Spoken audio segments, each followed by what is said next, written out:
They call me their blue-collar embarrassment and uninvited me from the wedding I funded. They thought I'd just take it. They had no idea I was about to repossess their entire fantasy life. The smell of sawdust and fresh paint is a perfume to most people.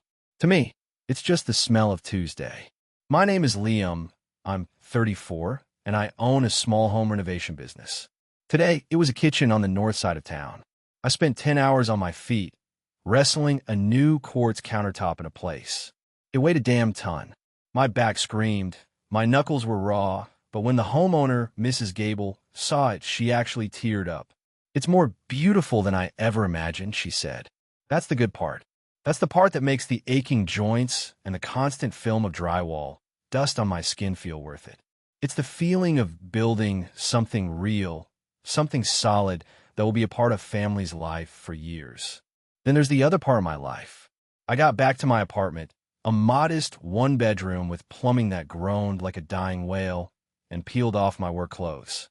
The satisfaction of the day was already starting to fade, replaced by the familiar, low-grade anxiety that was my constant companion. I popped a frozen dinner into the microwave and sat down at my small kitchen table, pulling out my phone. One missed call from my mom, Sharon. I knew what it was before I even listened to the voicemail. "Liam, honey, it's Mom. Listen, the utility bill is due tomorrow, and your father and I are just a little short this month. It's $834. Call me back. Love you." I sighed, the sound swallowed by the hum of the microwave. A little short. That was the phrase they'd used for the last 15 years. I opened my banking app, my thumb moving with muscle memory. I transferred the money, watching the balance on my business account dip lower than I was comfortable with. That was the money I'd earmarked for a new table saw. The old one was starting to lose its edge. Guess it would have to wait. Again, this was my routine. I build beautiful, stable things for other people all day, and I spend my nights patching the endless, rotting holes in my own family's foundation. It wasn't always this way. I remember a time when Dad, Steve, came home from the paper mill smelling of sulfur and security. We had a small house, a used sedan, and family vacations to the lake. Then the mill closed, and it was like the floor fell out from under him. He was 62 now, a proud man hollowed out by a world that didn't need him anymore. He bounced between handyman jobs, his pride too stubborn to let him work for anyone younger than him. I was 19 when I gave up my dream of being an architect to pick up a hammer and help him stay afloat. I thought it was temporary, a man's duty. Now, 15 years later, I was still here, patching the same holes. I ate my bland Salisbury steak, looking at my own hands. They were calloused and scarred. Hands that knew how to measure twice and cut once, how to make things level and true. But for all my skill, I couldn't seem to fix the one structure that mattered most. As I looked at the bank statement, I saw another withdrawal from the day before. $200. I texted my mom. What was the $200 for? Her reply came back instantly. "Oh, your brother needed it for a networking dinner. It's for his business, honey. It's an investment. An investment, right?" I finished my meal in silence, the taste turning to ash in my mouth. My younger brother, Caleb, who was 29, didn't build things. He ideated. He disrupted. He built pitch decks and social media followings. In reality, he built elaborate, shimmering houses of cards, and I was the one who always had to clean up the mess when they inevitably collapsed. His latest venture was a podcast on millionaire mindset, which he recorded in his rented condo's second bedroom, a room he'd converted into a studio with acoustic foam panels I'd helped him install. He spoke with authority about wealth creation and passive income, despite the fact that his only income came from our parents, which really meant it came from me. The worst was 2 years ago. Caleb had an epiphany. He was going to revolutionize the construction industry with a project management app. He called it Sightline. He'd spent a month drawing mock-ups on a whiteboard, using words like synergy and user-centric design. He convinced me it was the future. I, in a moment of weakness, wanting to believe in him, loaned him $15,000 to hire developers. It was the money I'd painstakingly saved to finally buy a new work truck. The one I had was a 15-year-old rust bucket that coughed every time I started it. Caleb didn't hire developers. He rented a slick office space in a downtown high-rise, bought a bunch of expensive minimalist furniture, and spent the money on brand-building exercises, which seemed to mostly involve taking potential investors to fancy lunches. The app never got past the concept stage. The whole thing imploded in 6 months, leaving him with a broken lease and angry creditors. I was the one who had to negotiate with the landlord and pay off the debts to stop them from suing him. I never saw a dime of that $15,000 back. I'm still driving the same rusty truck. When I tried to talk to my parents about it, my mother got defensive. "You have to spend money to make money, Liam," she'd said, her voice sharp. "Caleb has vision. You're just too grounded, too safe. You don't understand the risks people have to take to get ahead." My father just stayed silent, his disapproval a heavy blanket in the room. I think, deep down, he resented me. I had succeeded in the blue-collar world that had chewed him up and spit him out. I was a constant, walking reminder of his own failure. So he placed his bets on Caleb, the son whose world of apps and algorithms was so foreign it couldn't be compared to his own. One evening, I stopped by their house to fix a loose railing on the porch. My dad watched me work, his arms crossed. He glanced down at my scuffed work boots. "Liam, we have a doormat for a reason," he said, his voice quiet but carrying the weight of 1,000 unspoken criticisms. "Try to respect your mother's floors." I just nodded, tightening the last bolt. Respect. It was a one-way street in this family. Later that night, my mom called, her voice bubbling with excitement. "Guess what? Caleb is going to propose to his girlfriend, Tiffany. Isn't it wonderful? She's a lovely girl for a very good family." I felt a familiar pit in my stomach. A good family. That meant an expensive family. And I knew who would be expected to pay the bill. The engagement dinner was at my parents' house. Tiffany, Caleb's fiancée, was a whirlwind of perfectly styled hair and expensive perfume. She flashed her diamond ring, which was so big it looked like a weapon, and talked breathlessly about her job in marketing. My father, who usually sat in stony silence, was laughing at her jokes. My mother was beaming, looking at Caleb and Tiffany as if they were royalty. I sat there in my clean work pants and a collared shirt, feeling like a stranger. After dinner, Caleb cleared his throat. It was showtime. "So," he began, placing a hand on Tiffany's shoulder, "Tiff and I have found the most perfect wedding venue. It's called Blackwood Manor. It's us." Tiffany pulled up photos on her phone. It was a sprawling country estate with ivy-covered walls, manicured gardens, and a ballroom that looked like it belonged in a Disney movie. It was also, I knew, astronomically expensive. "The only thing is," Tiffany said, pouting slightly, "they have a cancellation next October, but we have to put down the deposit by the end of the month to secure it." "It's a lot." All eyes turned to me. It wasn't even subtle. It was a coordinated attack. My mother spoke first, her voice soft and persuasive. "Liam, honey, this is such a big moment for our family. A chance to really celebrate something wonderful. To show everyone that we're doing well." My father chimed in, a rare moment of engagement. "It's about family, son. Your brother is starting his life. It's important." Caleb looked at me, his expression a practiced blend of hope and vulnerability. We're so close to having everything lined up. This wedding, it's not just a party. It's a networking opportunity. Tiffany's father has a lot of connections. This could be the break I've been waiting for. The air was thick with expectation. I felt the walls closing in. Every instinct screamed at me to say no, to stand up and walk out. But then I looked at their faces, my mother's desperate hope, my father's fragile pride, my brother's entitled pleading. And a tired, familiar thought wormed its way into my head. Maybe this is it. The last time. If I do this one last, big thing, maybe it will be enough.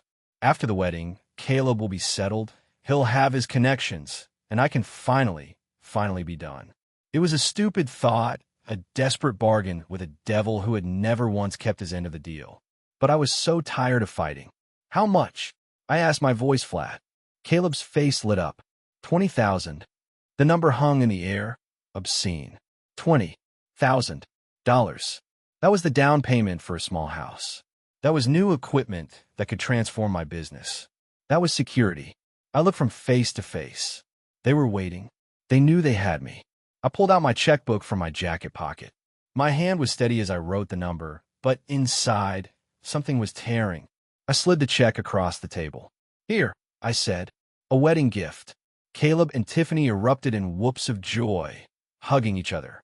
My mother started crying with relief. My father gave me a firm, approving nod. No one seemed to notice the sound of my future cracking under the weight of their happiness. They were too busy looking at pictures of the manor, already planning a life I was paying for but would never be a part of. The weeks following that dinner were a masterclass in invisibility. My $20,000 had secured the venue, and the wedding planning kicked into high gear, but I was completely shut out of it. My information came in second-hand streams. A giddy phone call from my mother about the caterer, an Instagram story from Tiffany showing off a mountain of floral arrangements. I saw posts about cake tastings, dress fittings, and trips to the stationer for embossed invitations. My own mailbox remained empty. I wasn't just being ignored. I was being actively erased. One Saturday, I stopped by my parents' house to drop off some mail that had been sent to my apartment by mistake. The living room was covered in fabric swatches and wedding magazines. Caleb was there, on the phone with the wedding planner. I heard him say, his voice smooth and confident, No, the head table is just for the wedding party and immediate family. We'll need to keep it tight." He glanced up, saw me standing in the doorway, and his face flickered with something, annoyance, maybe even panic. He quickly turned away, lowering his voice. The sting of it was sharp and specific. I wasn't just the ATM, I was a problem to be managed. A few days later, trying to bridge the ever-widening gap, I called Caleb. I made what I thought was a generous, personal offer. "Hey," I said, trying to sound casual. "I was thinking for the reception, instead of you guys renting one of those generic portable bars, I could build you a custom one. A proper oak bar. My wedding gift." It'd look incredible in that ballroom. There was a pause on the other end of the line. Then, a short, dismissive laugh. "Oh, thanks, man. That's rustic. But we've already got a professional company handling all the decor. You know, for a consistent aesthetic. Appreciate the thought, though." Rustic.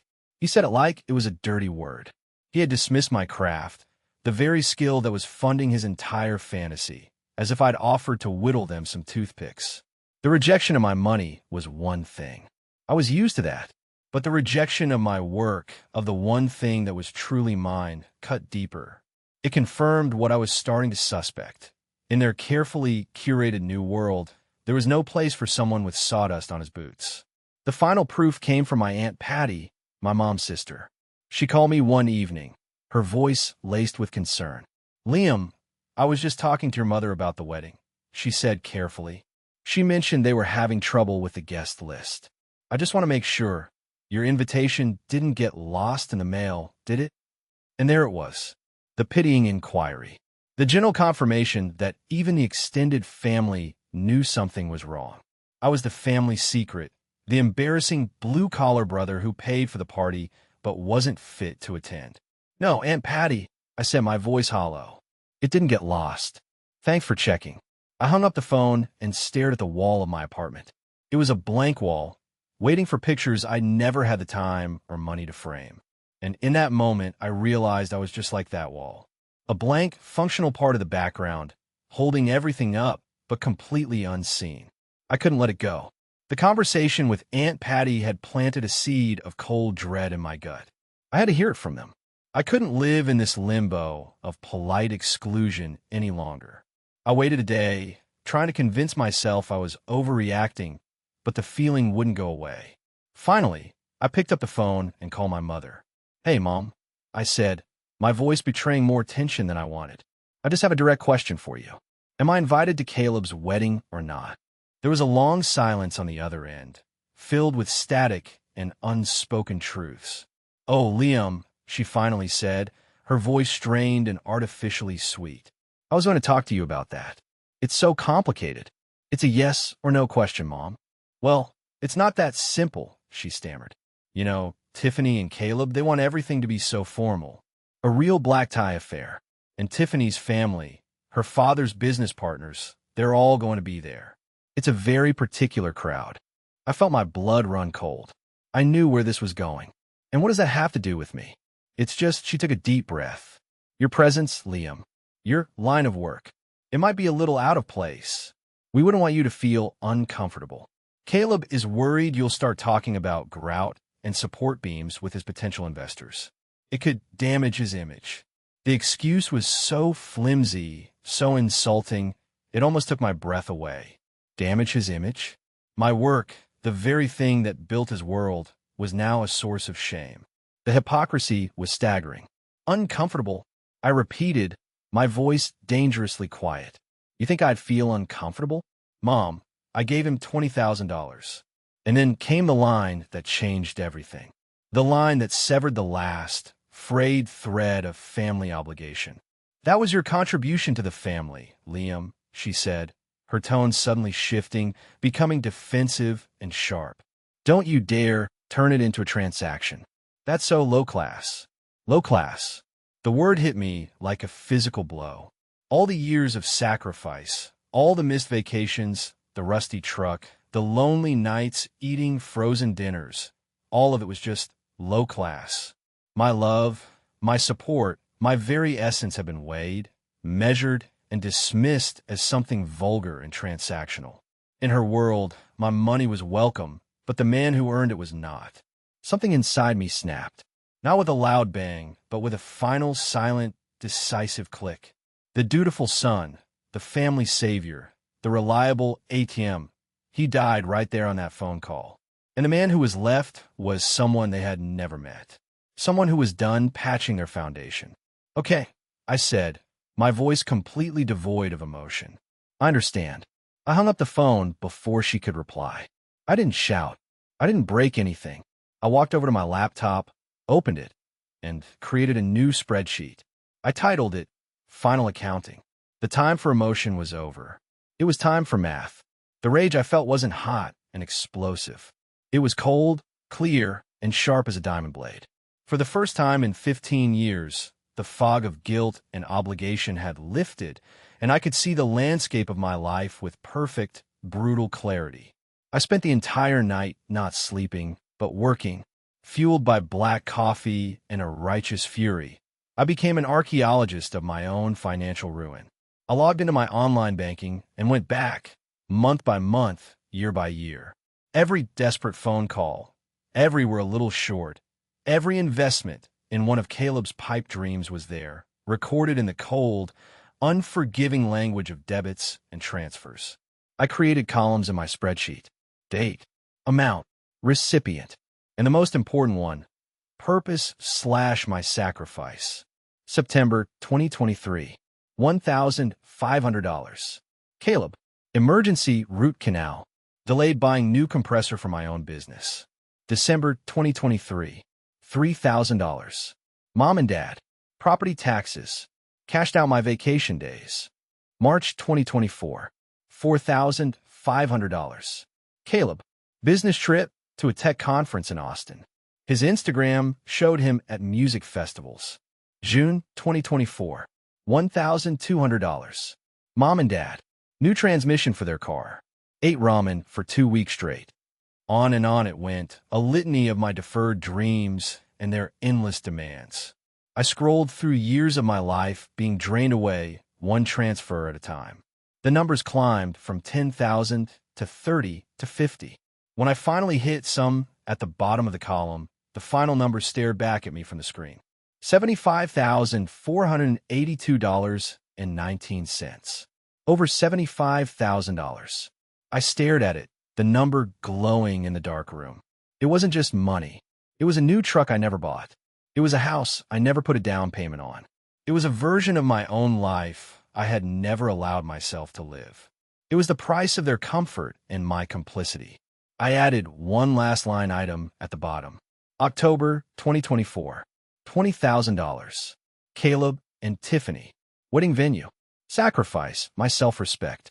I leaned back in my chair, the first rays of dawn starting to filter through the blinds. I didn't feel sadness anymore. I felt an incredible, liberating sense of purpose. The spreadsheet wasn't a record of my victimhood. It was an invoice, and I was no longer interested in patching their rotting foundation. I was going to demolish it, legally, systematically, and I was going to get my life back, one line item at a time. The next morning, I didn't go to the job site. I called my foreman, Marco, told him I had a family emergency, which was for once the absolute truth, and told him he was in charge. Then I started making calls. My approach wasn't emotional. It was tactical. I was a builder, and this was a demolition project. You don't start swinging a sledgehammer wildly. You identify the load-bearing walls and take them down in order. My first call was to my bank. "I'd like to close a joint checking account," I said, my voice calm. I gave them the account number, the so-called emergency fund that had become their personal slush fund. I had them transfer the remaining balance, a paltry $47.16, to my personal account and close it, effective immediately. Next, I went through every credit card. "Please remove my mother, Sharon, and my father, Steve, as authorized users on this account." One by one, I sever their access. My third call was to my cell phone provider. "I'd like to make some changes to my family plan," I said. "Please remove these 2 lines from my account." I gave them Caleb's number and my parents' number. They'll be responsible for their own bills going forward. The customer service rep asked if I wanted the lines to be notified. "No," I said. "Let them figure it out." Each call was a chain snapping. With each "it's done, sir," I felt a physical weight lifting off my shoulders. But the deepest cut was yet to come. I had a nagging feeling, a loose thread I needed to pull. On a hunch, I called the financing company for the luxury sedan Caleb drove. He'd always been vague about how he afforded the payments. I explained that I suspected my personal information might have been used without my consent on an application. After a tense 20 minutes on hold and several security verifications, the agent came back on the line. What she told me made my stomach clench with a fresh wave of ice-cold fury. My father, the man who lectured me about responsibility, had used my social security number and financial information to co-sign the 5-year loan on Caleb's car 2 years ago. His own credit was too shot to qualify. My name, my good credit that I had worked so hard to build, was the only thing keeping Caleb in that driver's seat. It was fraud, plain and simple. "I need to file an official fraud claim," I said, my voice tight. "And I need to start the process of having my name removed from this loan immediately." The agent began explaining the process: police reports, affidavits, investigations. It would be messy. It would be a war. And for the first time, I was ready to fight. As I hung up the phone, a text message from Caleb popped up on my screen. It was a link to a high-end gift registry for the wedding. The message read, "Hey bro, Tiff and I just finished our registry. Feel free to get us something nice, winky face." I stared at the message, then at the mountain of paperwork I was about to file. A bitter, humorless laugh escaped my lips. They had no idea what was coming. They were planning a party, while I was preparing for a demolition. And I was just getting started. The first tremor hit 2 days later. My mother called me, her voice shrill with panic. "Liam, something is wrong with the card. The florist just called. The payment for the centerpieces was declined. You need to call the bank right now and fix this." "There's nothing to fix, Mom," I said, my voice as level as a freshly laid floor. "I closed that account. It's my money, and I'm no longer sharing it." "What are you talking about?" "Closed it." "Liam, this is for the wedding." "The wedding I'm not invited to?" I asked softly. "I'm not paying for a party I'm not welcome at.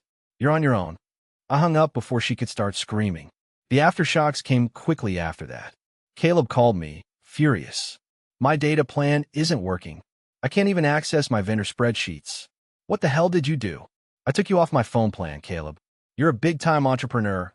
You can afford your own." The real earthquake, however, was a move I had almost forgotten I could make. Buried in the fine print of my financial history was the single biggest piece of leverage I had. 3 years ago, to secure a $30,000 seed money loan for one of Caleb's failed startups, I had done something incredibly stupid. With the bank unwilling to lend to him, I had personally guaranteed the loan.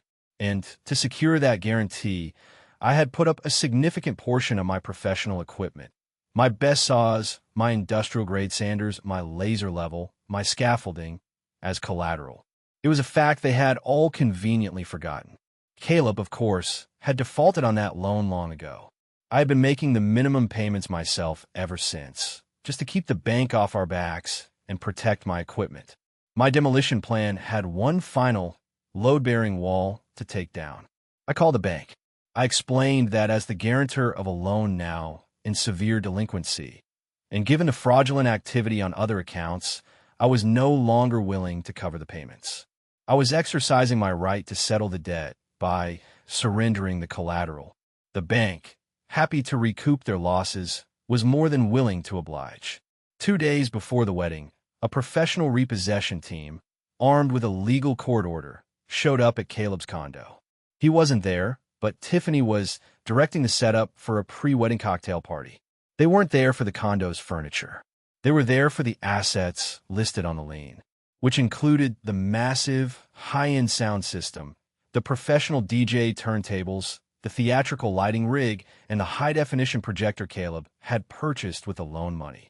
He'd told everyone it was company equipment for his event planning ventures, and he was planning to use all of it as the centerpiece for his epic wedding reception. I heard about it from hysterical Aunt Patty. "Liam, what is happening?" "There are men taking all of Caleb's stereos. Tiffany is in tears, saying you've ruined everything." I pictured the scene. The chaos, the sputtering, impotent rage, the beautiful, shimmering facade of their perfect life being dismantled piece by piece and loaded onto a truck. It wasn't about the money anymore. It was about the truth. Their lifestyle was a fantasy, and I was the one repossessing it. The financial quake I had started was now a full-blown tsunami, and it was about to wash their entire house of cards out to sea.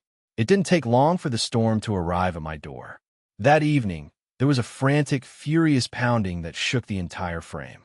I opened it to find my entire family on the landing. Caleb, red-faced and trembling with rage. Tiffany, her makeup ruined by tears. My mother, looking aghast. And my father, his face a grim mask of fury. "You son of a bitch!" Caleb screamed, trying to push past me into the apartment. I stood my ground, blocking the doorway. "You destroyed my wedding. You did this out of jealousy." "Jealousy?" I asked, my voice calm. It drove them insane that I wasn't yelling. "Jealous of what, Caleb? Your mountain of debt? The fact that you haven't earned an honest dollar in your life." "This is not who we raised you to be," my mother cried, clutching her chest. "To be so cruel to your own brother." "You raised me to be responsible," I corrected her. "And that's what I'm doing. I'm being responsible for my own life now, not yours." My father finally spoke, his voice low and menacing. "You will fix this, Liam. You will call those people, and you will get that equipment back. Now." I looked at him, at the man whose approval I had chased my entire life, and I felt nothing but a profound, hollow pity. I stepped back and gestured around my small, sparse apartment. "Look around," I said. "This is where I live. This is what's left after I've paid for your cars, your condos, your vacations, your entire lives." Then I looked directly at Caleb. His eyes were wild. "You call me a handyman," I said, my voice dropping. "You were ashamed of me. You were right about one thing. I am a handyman. I build things. For 15 years, I built a foundation of security for this family to stand on. And you all just stood there and let it rot." I met his gaze. "Well, I'm a builder. And now, I'm building something for myself. And none of you are in the blueprints. You'll regret this," Caleb hissed. "No," I said, a sense of finality settling over me. "I'm just getting started." I closed the door on their shocked faces, on their sputtering rage, and on the entire life I had lived for them. I leaned against the door, listening to their footsteps fade away down the hall. And for the first time, my home felt truly, completely silent. And it was the most beautiful sound I had ever heard. The wedding happened. I heard about it a few weeks later from Aunt Patty. It wasn't at Blackwood Manor. They couldn't afford it after the deposit. It was a sad, subdued affair at a local community hall. The epic reception was catered by a cheap buffet, and the music came from a playlist on someone's phone. Caleb and Tiffany apparently argued through the entire event. The fantasy had crumbled under the harsh light of reality. My parents were telling everyone I'd had some sort of mental breakdown, that I'd abandoned them in their time of need. I listened, but I didn't comment. Their story didn't matter anymore. It was just an echo from a life that was no longer mine. The following months were filled with the messy work of untangling myself, filing fraud reports, talking to lawyers, rebuilding my credit. But it was good work. It was honest work. It was the work of building something strong. With the money I was no longer hemorrhaging, I invested in my business. I bought the new truck, a gleaming new table saw, and hired another guy. Work was good. One evening, I wasn't at a job site or in my apartment. I was in a small, dusty house on the edge of town that I had just bought at auction. It was a wreck. The floors were warped, the walls were water-stained, the foundation was cracked. It needed a total gut renovation. It was perfect. I unrolled a set of blueprints on the dusty floor, the first I had drawn in 15 years. They were for a small, sturdy home with clean lines and a lot of light. In a corner, a folder lay on the floor. On its tab, I had written 2 words, paid in full. I picked up a hammer, the familiar weight solid and real in my hand. I wasn't fixing their problems anymore. I was building my own future. And this time, I was going to build it to last.